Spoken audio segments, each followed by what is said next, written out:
The year is 2013. The setting is Port Said, a vibrant port city right on the Mediterranean coast of Egypt. And we're high up on the 8th floor of an apartment building.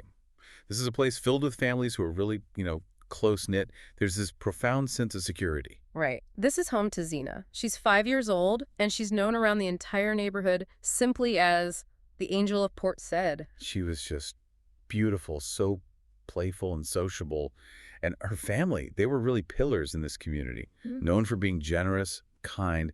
I mean, the trust in that building was absolute. And that trust, that feeling of safety, that's exactly what makes what happened next so devastating. It's around 9:00 p.m., a total normal evening.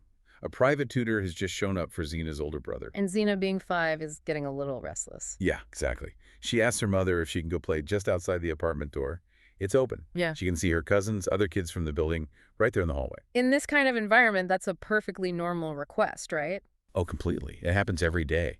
So she's out there playing, visible from the door, and a couple of neighbors come by. Okay. They're looking for a lighter, and they just had a new baby. So Zina, she's eager to help, and she wants to see the infant, so she goes with them just for a moment. Just down the hall. Right. She's with them for maybe a few minutes. Then she tells them she needs to go back to her mom's apartment to use the bathroom. And that moment, that's it. That's the last confirmed innocent sighting of Zina. 30 minutes pass. 30 minutes. And those same neighbors come back. They knock on Zina's door and ask her mother how she's doing, just assuming she'd been back inside the whole time. And that's the moment the world just stops for her mother. She realizes Zina isn't in the apartment. She never came back. A 5-year-old girl vanishes. Not from a park, not from a street, but inside her own building, on her own floor. The panic was just immediate. Yeah. It was escalating so fast. The mother is searching everywhere, under beds, in closets, every corner of that apartment. Enough. She starts going floor by floor, screaming Zina's name, banging on every single door. A frantic crowd of neighbors starts to form. Their angel is gone. And as the search grows, 2 figures start to emerge. Both are 17-year-olds, and both are right there participating in the search. The first is Alaa. He's the building's caretaker. Right, he helps his uncle manage the place. And neighbors notice something odd. He was physically shaking, just extremely nervous. But they just dismissed it. They dismissed it completely. Their thinking was, Zina loved Alaa. She was always joking with him. He was part of the community, so they just assumed he was terrified for her. And the second person? Mahmoud, another 17-year-old neighbor from the 5th floor. And the material's really clear on this. He was already viewed with a lot of suspicion in the building. For what? Like, what kind of suspicion? Just strange behavior. People felt he had criminal tendencies. But still, there he is, right in the middle of the search party. And almost immediately, the whole situation gets confusing. There are red herrings being thrown out. Deliberately. One neighbor says they heard a strange, loud noise coming from the light well the man wore. Which is that vertical shaft that runs through the middle of the building. Exactly. But they couldn't say when they heard it. Other people checked Zina's apartment windows, but her mom had iron bars on all of them, so an accidental fall from her own home was impossible. And this is where it gets really insidious. Mahmoud, the one everyone already distrusts, he goes right up to Zina's mother. And he tells her she should stop searching the building immediately and go to the police station to file a kidnapping report. Wait, so he's trying to get her to leave? The most important person in the search, he's trying to send her away. It's a clear attempt to get her out of the building. And then, Mahmoud's own mother adds to it. She claims she saw 2 strange-looking men entering the building an hour before Zina disappeared. So they're building a false narrative, an outside threat. Exactly. Controlling the chaos from within. The search has hit a wall. Everyone's frantic. They're looking for these strange men. But it's one of the suspects who breaks the deadlock. It's Alaa, the nervous caretaker. He's the one who suggests it. Suggests what? He says they should open the sealed access door to the light well the man wore. The very place that neighbor heard the noise. Wow. So they do it. They open the door. And what they see is just devastating. Zina is lying on the ground at the bottom of the shaft, unconscious. Oh, no. She and her mother are rushed to the hospital. But the investigation later uncovered this truly cold detail. Alaa and Mahmoud followed them there. Not because they were concerned. No. They went to confirm that she was dead, to make sure their secret was safe. And despite everything the doctors tried to do, Zina died from her injuries. Her death just ignited this this social explosion across the entire city. Once the police got involved, the dots connected terrifyingly fast. All that suspicious behavior from the two 17-year-olds suddenly made perfect, horrific sense. And the truth of what they did, it was just the ultimate betrayal. What the investigation laid bare was a calculated, conspired act. Mahmoud and Alaa had planned to sexually assault her. The 5-year-old girl. They targeted her in that tiny window of time when she was walking back from the neighbor's apartment, alone in the hallway for just a few seconds. And Alaa, he used her trust. He used her trust completely. He distracted her. To her, he was a friend, so she walked with him, probably still playing.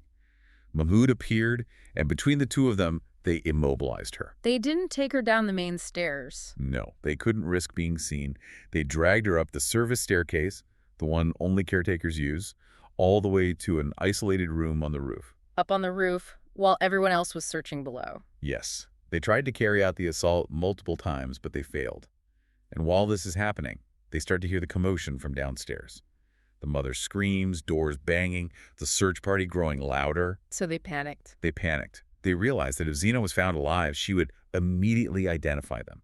The fear of that scandal of being exposed led to a cold, lethal decision. They had to silence her. They grabbed her and threw her down the building's central, the man war. To make it look like an accident, or at least to silence their only witness. Exactly. And the final piece of the puzzle, the thing that sealed it, was a friend who actually went up to the roof during the search. He saw them. He saw both of them, standing there, visibly nervous, while the whole building was in an uproar, and Alaa told him explicitly, stay quiet about seeing them up there. Unbelievable. The betrayal was it was total. The facts were horrific enough, but the aftermath of the crime brought this whole other level of intensity. It became a national crisis. Right, this wasn't just a local tragedy anymore. It became what's known in Egypt as a qadiyat rai, a major public issue. The community's reaction was massive. So personal. People painted Zina's face on walls all over the city. There were huge protests, the media mobilized, and everyone was demanding one thing. Justice. Swift, uncompromising justice. The primary call from the public, from the media, was for the death penalty. Execution. The crime was just seen as so heinous, anything less would feel like a betrayal. Exactly. But this is where the legal system hit a brick wall. There was a very specific, very controversial law in place. What was that? Because Alaa and Mahmoud were both 17, they were minors. And Egyptian law at the time prohibited the death penalty for minors, no matter how severe the crime. So their age protected them. It did. And this created a huge dilemma for the judiciary. The presiding judge even made a public statement about it. He said, and I'm paraphrasing, that if the law had allowed it, he absolutely would have sentenced them to death because of the sheer malice of their actions. A clash between the letter of the law and what the public saw as moral justice. A huge one. So in the end, the law won. Both Alaa and Mahmoud were sentenced to 15 years of hard labor. Ashgal Shaka. It was the maximum sentence the court could give a minor. And I can't imagine that went over well. Not at all. It sparked even more mass protests. People were furious, demanding that the law be amended immediately. They felt that a crime this cruel forfeits any protection that age might offer. And then there was that detail about Mahmoud's father. I mean, that's something I've rarely ever seen. Mahmoud's own father publicly disowned his son. He went on record to say how disgusted he was, and he actually asked the judge to give his own son the death penalty. Wow, a visceral rejection from his own family. The case of Zina, the angel of Portside, it's just such a painful study, not just of a crime, but of what happens when community trust completely fails.